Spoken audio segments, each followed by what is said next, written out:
მოგესალმებით ეთერშია საინფორმაციო გამოშვება დღის ახალი ამბებით. დღეს თელავში ლიბერტი ბანკის რეგიონალური ფილიალი გაიხსნა, რომელიც სრულ საბანკო მომსახურებას გაუწევს როგორც ფიზიკურ, ასევე იურიდიულ პირებს. ლიბერტი ბანკის თელავის ფილიალში შესაძლებელი იქნება თითქმის ყველა სახის ზესხის აღება. საერთაშორისო გზავნილების სისტემით სარგებლობა, სხვადასხვა ტიპის დეპოზიტის გახსნა, კომუნალური გადასახადების დაფარვა. თელავის ფილიალი ლიბერტი ბანკის გენერალური დირექტორის მოადგილემ ალექსანდრე ლიპარტელიანმა და კახეთის გუბერნატორმა ბატონმა გიორგი ღვინიაშვილმა გახსნა.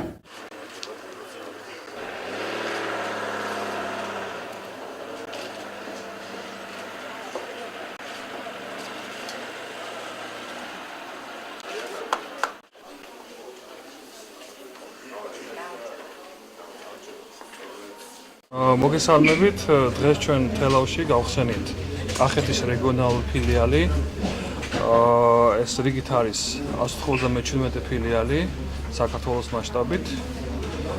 ფილიალი მოემსახურება როგორც იურიდიულ, ასევე ფიზიკურ პირებს და მისი სპექტრი მომსახურების იქნება სრული, როგორც საოპერაციო კუთხით, ასევე დაკრედიტების კუთხით.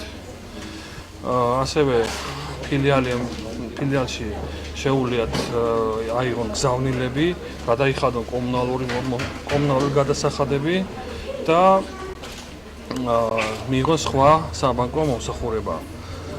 ფილიალში დამატებით დასაქმდა უკვე 7 ადამიანი, კიდე დამატებით დასაქმდება დაახლოებით 10-მდე ადამიანი, რომლებიც ძირითადად მომსახურებიან მცირე და საშუალო ბიზნესის დაკრედიტებას და წელს ეს რეგიონისთვის არ არის ბოლო სიახლე, კიდე დაგეგმილი არის კახეთში ახალი კიდე ერთი სერვის ცენტრის გახსნა, რომელსაც ალბათ შემდეგი წლის დასაწყისამდე შეგატყობინებთ და საზეიმოდ ალბათ თქვენთან ერთად გავხსნით. ძალიან კარგი ოფისი გახსნა დღეს თელავში ლიბერტი ბანკმა.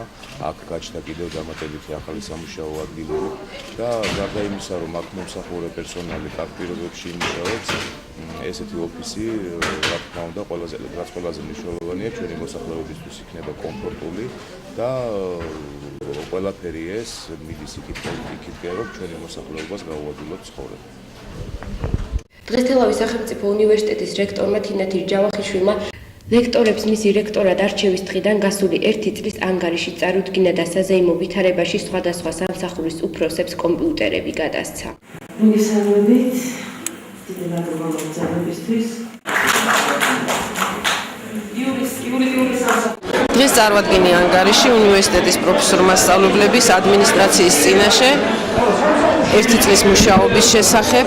ყველაზე მნიშვნელოვანი იყო ის, რომ უნივერსიტეტმა ავტორიზაცია გაიარა და პროგრამები აკრედიტებული გვაქვს და წამახალისებელი იყო ის, რომ უნივერსიტეტის თანამშრომლებმა ორჯერ მიიღეს დამატებითი ხელფასი და ეხლა სამსახურის ხელმძღვანელებმა და დეკანებმა კიდევ უფრო აქტიური მუშაობისთვის მიიღეს პერსონალური კომპიუტერები. როგორც გითხარით, პროგრამებმა აკრედიტაცია გაიარეს, ეს ძალიან მნიშვნელოვანია უნივერსიტეტისთვის და თავისთავად ის ავტორიზაცია, რითიც ჩვენ უფლება გვაქვს, რომ 5 წელი განვახორციელოთ სწავლება აი ამ აკრედიტებულ პროგრამებზე სტუდენტების მიღება და უნივერსიტეტის კონტინგენტიც გაიზარდა სხვათა შორის, ანუ ბევრი სტუდენტის მიღების უფლება გვაქვს უფრო. და მინდა დიდი კმაყოფილებით აღვნიშნო, რომ ეს 1 წელი იყო ძალიან მნიშვნელოვანი, რადგან ბევრი რამ გაკეთდა უნივერსიტეტში და ყველაფერი რაც სიახლეა არის თვალსაჩინო, ეს არის ახალი აუდიტორიები, გარემონტებული სამუშაო კაბინეტები, ლაბორატორიები და რაც თავია სტუდენტებისათვის კომფორტული გარემო შეიქმნა. კომფორტული არა მხოლოდ აუდიტორიების და ავეჯის თვალსაზრისით, არამედ სწავლების ხარისხის ამაღლების და აგრეთვე კომპიუტერული ცენტრების ამოქმედებით. მნიშვნელოვანია ის, რომ ხდება ძალიან წახალისება, როგორც სტუდენტების, ასევე თანამშრომლების და რამდენიმეჯერ გაიცა წამახალისებელი ჯილდოები და გუშინ კი ხელი მოაწერა რექტორმა 29 სტუდენტის სტიპენდიას, რომლებიც 3 თვის მანძილზე მიიღებენ ყოველთვიურად 150 ლარს.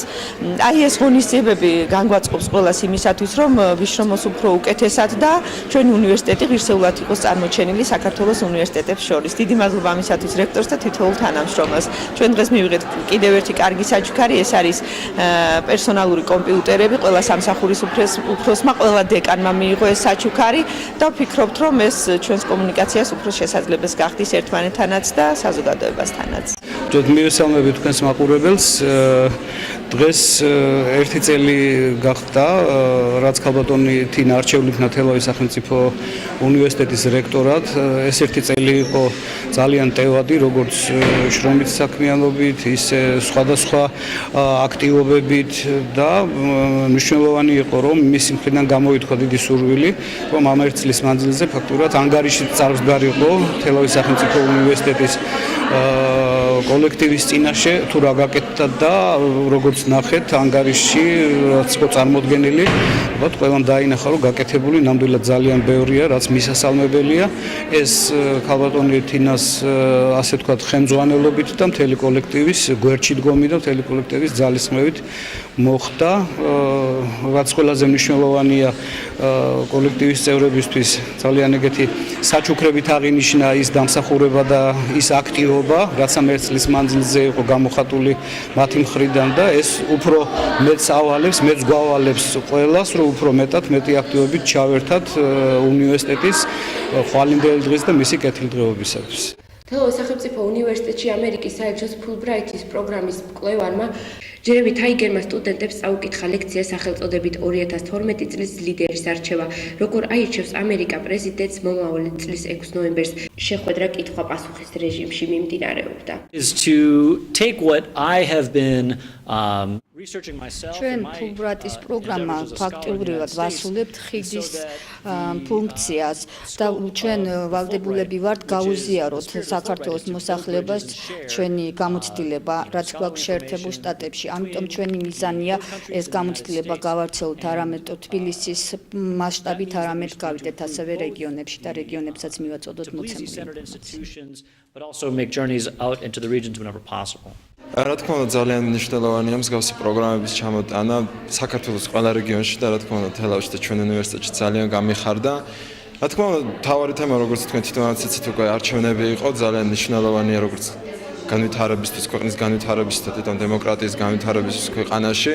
ძალიან საინტერესო პრეზენტაცია გააკეთეს და ძალიან მაინტერესებდა თვითონ პარალელები გამიკეთებინა ამერიკის შეერთებული შტატების და საქართველოს შორის. ამომწურავი პასუხი მივიღე და ძალიან ყვაყოფილი ვარ. დღეს თელავის ნომერ 1 სამუსიკო სასწავლებელში ჩატარდა წლის შემაჯამებელი კონცერტი, სადაც მონაწილეობა მიიღეს სკოლის საუკეთესო ბავშვებმა, წარდგენილი იყო საუკეთესო ნომრები.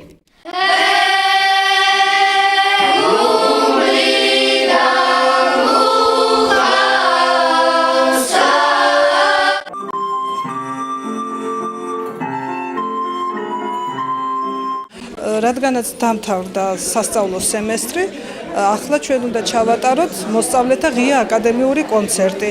მსგავსი კონცერტები თითქმის ყოველი სემესტრის ბოლოს ტარდება. ეს ითვლება როგორც ანგარიში ჩვენი პედაგოგების და მოსწავლეების. ორგანიზებას ყველა ვაკეთებთ დირექტორი, სასწავლო ნაწილი და პედაგოგები.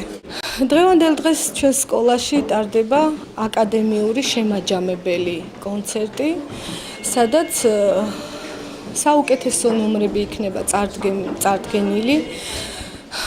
ძალიან კარგი, მე ვთვლი, რომ ძალიან კარგი კონცერტი იქნება, რადგანაც იქნება მრავალფეროვნება. კონცერტს გახსნის ბიჭუნათა გუნდი, ეს არის ძალიან პატარა ასაკის ბავშვები, რომლებიც ფაქტიურად პირველად გამოდიან სცენაზე და მინდა აღვნიშნო, რომ მისი ხელმძღვანელი ბატონი ბექაბიძინაშვილი არის საუკეთესო პედაგოგი, რომელმაც ეს პატარა გუნდი უცბად შეკრა და ფაქტიურად გამოიყვანა უკვე სცენაზე და მთლიანობაში მრავალფეროვანი კონცერტი გამოვა. ეხლა შესრულდა ესე იგი სიმღერა ამ სასწავლებლის პირველი სამუსიკო სკოლის გუნდის შესრულებით, რომელიც ამ სემესტრში, ანუ სექტემბრიდან ჩამოყალიბდა. საერთოდ ხალხური სიმღერა რთულია და ჩვენი ყურით გადაჩეულია ხალხურ სიმღერას სამხმრავალხმიანობას და ცოტა გაუჭირდეთ. მაგრამ შევეცადეთ, რომ რაც შეგვეძლო გვემღერა ისე, რომ არ გაგიფუჭებინა სიმღერა. ახლა კი ჩვენს ეთერში ამინდის პროგნოზის დროა.